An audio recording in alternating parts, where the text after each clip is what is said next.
Bonjour, je m'appelle Cindy Boucher et je suis pédicure podologue. Le diabète est une maladie chronique. C'est une maladie qui apparaît quand il y a un excès de sucre, le glucose dans le sang. On parle alors d'hyperglycémie. On va trouver le diabète de type 1, qui est un diabète juvénile qui apparaît du coup plutôt pendant l'enfance.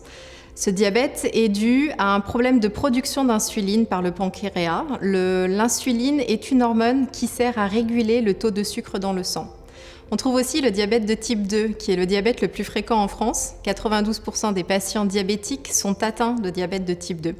Alors la cause est bien souvent associée à des facteurs hygiéno-diététiques, tels qu'une alimentation déséquilibrée, un mode de vie qui ne fait pas intervenir le sport, donc de la sédentarité par exemple, un surpoids ou bien encore de l'obésité. Et on constate que malheureusement, les chiffres ont tendance à de plus en plus augmenter. On dépiste de plus en plus de patients atteints de ce diabète de type 2. Un patient diabétique va donc souffrir d'hyperglycémie. Cette hyperglycémie va entraîner un taux de sucre élevé dans le sang. Un taux de sucre élevé dans le sang va créer une forme de stress au niveau des couches de la peau. C'est ce qu'on appelle le stress oxydatif. Par ailleurs, quand le sucre va rentrer dans les terminaisons nerveuses, il va déclencher une cascade de réactions chimiques au niveau de ces terminaisons nerveuses qui vont modifier le rôle et la fonction de la terminaison nerveuse. La terminaison nerveuse ne capte plus l'information et ne redistribue plus l'information correctement, ce qui entraîne une diminution, voire une perte de la sensibilité au niveau de la peau plantaire. Par ailleurs, lorsque le taux de sucre est élevé dans le sang, cela va aussi créer une déshydratation au niveau du corps du patient. Et cela se voit au niveau de sa peau par une déshydratation. La peau aussi peut présenter des tiraillements, des desquamations, des rougeurs, voire même des démangeaisons. Il est donc important que le patient soit partie prenante et intégrante de son traitement. Alors, on va plutôt parler de syndrome du pied diabétique, qui est une complication assez grave du diabète. C'est une complication qui peut toucher 15% des patients diabétiques et qui se manifeste surtout après une vingtaine d'années d'un diabète déséquilibré. C'est la succession de plusieurs mécanismes, dont deux principaux. Une atteinte des nerfs périphériques, que l'on appellera la neuropathie, qui va entraîner cette perte de sensibilité dont on a parlé, ainsi qu'une absence de douleur parfois et de perception de la douleur. Avec ça va s'ajouter une atteinte des artères, et cette atteinte des artères s'appelle l'artériopathie. L'atteinte des artères va créer des problèmes circulatoires, une mauvaise oxygénation des tissus, donc une mauvaise cicatrisation en cas de plaie. La microcirculation ne fonctionne plus correctement.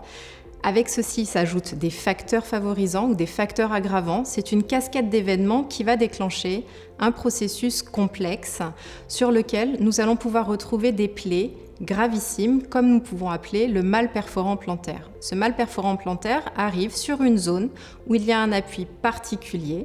Sur cet appui, il y a un durillon, par exemple, c'est une épaisseur de peau morte qui se forme. Il va y avoir une friction, des frottements.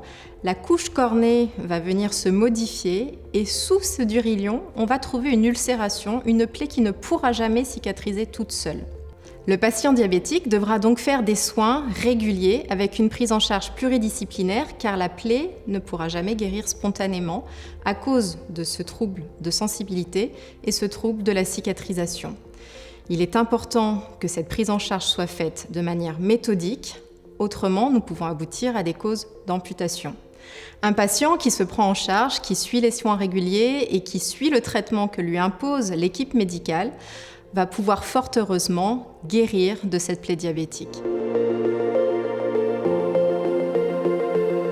Un patient qui a un diabète équilibré et qui a surtout conscience des complications que peut engendrer son diabète aura moins de risques de développer des troubles et des atteintes au niveau du pied.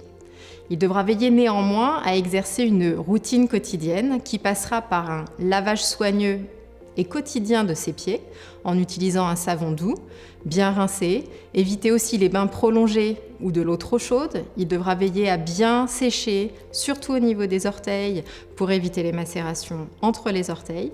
Il devra aussi hydrater par l'application d'une crème de manière quotidienne, porter une chaussure qui ne le blessera pas, c'est-à-dire une chaussure adaptée qui n'a pas de couture interne, passer sa main aussi dans la chaussure, vérifier qu'il n'y a pas de corps étranger qui pourrait le blesser.